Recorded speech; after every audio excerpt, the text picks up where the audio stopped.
It hasn't even been 2 months since I reviewed The House in Fata Morgana, and I've got another really long, highly praised visual novel to trek through. This time one that was adapted into an anime TV series along with a movie, making 3 different versions of this story. So of course I got immediately interested and have been diving into it for the past several days. Now many routes and many crying sessions later, here is my review of Clannad for the Nintendo Switch. The story Clannad is centered around Tomoya Okazaki, a student in high school who's known as a delinquent because of his attendance problems. The plot revolves around him meeting other classmates and developing relationships with those classmates on the different routes, from the timid Nagisa Furukawa to the outgoing buddy Sunahara. And the big thing about this story is balance. There's a lot of serious relationship stuff in each route, and a lot of really sad dramatic stuff that everybody goes through, but it's balanced well with a lot of comedy and comic relief that's thrown into each route. Whether it's Tomoya playing pranks on Sunahara, or people making jokes about Sanae-san's bread, the game brought me to tears just as much from all the comedy as it did with all of the really sad, heart-wrenching moments. The story is also good because of how well paced it is. The Clannad anime adaptation didn't have very good pacing because they tried to cram as many routes as they could into one story. They took the main canon route but also tried to fit as many of the alternate routes into the same story, and that made all of those alternate routes for the side main characters really not have as much impact. In the visual novel, they're separated routes, so they have a lot better pacing and you can flesh out those characters a lot better than the anime did. Granted, the main scenario was done pretty well in the anime, but it feels a lot more natural here with all of those routes separated instead of crammed all together. When it comes to gameplay, Clannad is a visual novel with a lot of dialogue choices and route elements thrown into the mix. As you play through the game, you're going to be enjoying story scenes, but you're also going to be making a lot of dialogue choices to get yourself on different routes to get different endings. Now, the first thing we need to talk about is how this route system works. There are a lot of different character routes in the first half of the game, which is pretty simple. You just do your dialogue choices and you'll eventually get your character's ending, especially if you use a guide.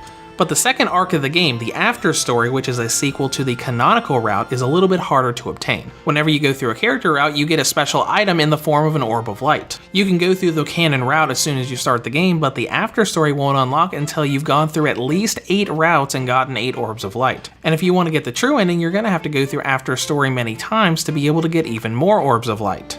The cool thing about this system is that the story ties into why you have to go through all of the routes. But the fact is, if you want to see the canonical second arc and true ending, you're going to have to go through every single character's routes. If you don't care about certain characters like Kotomi or Kyo and don't want to go through their routes, well, if you want the true ending, you're going to have to. Now, in terms of basic features, this game actually has a lot of different options that you can do. You've got the normal features like auto advance and skip text, but there are also a few other things you can do, like skipping directly to choices, going backwards instead of forward if you accidentally make the wrong choice, and there's even a setting that allows you to disable the Nintendo Switch's auto sleep function, so if you want to go on auto advance in tabletop mode, it won't turn off even if you don't do any button inputs.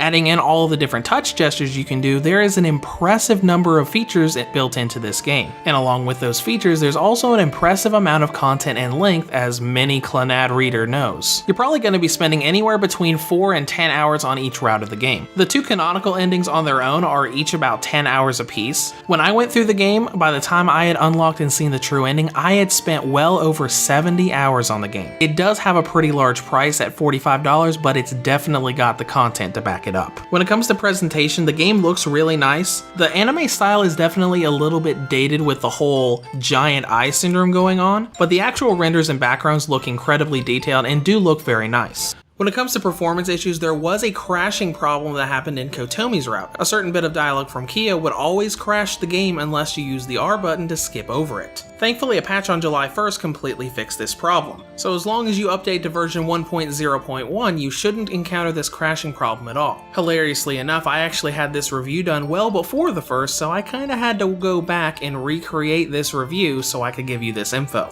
Now let's get out of presentation and into battery life, which is, as expected, really nice. Clannad has a battery range of 5 hours on high settings, up to 6 hours and 23 minutes on low settings. Now, in conclusion, Clannad makes it to the Switch with a ton of features that you don't often see in other visual novels. Now on the downside, even though the crashing issue was fixed before launch, you still have to go through a ton of character routes to unlock the canonical second arc. But if you love visual novels and love stories, there are a ton of them crammed into this singular visual novel. Reviews to Go rates Clannad for the Nintendo Switch a 9.5 out of 10. If you have any comments or questions, feel free to leave them below. Thanks for watching and have a great day.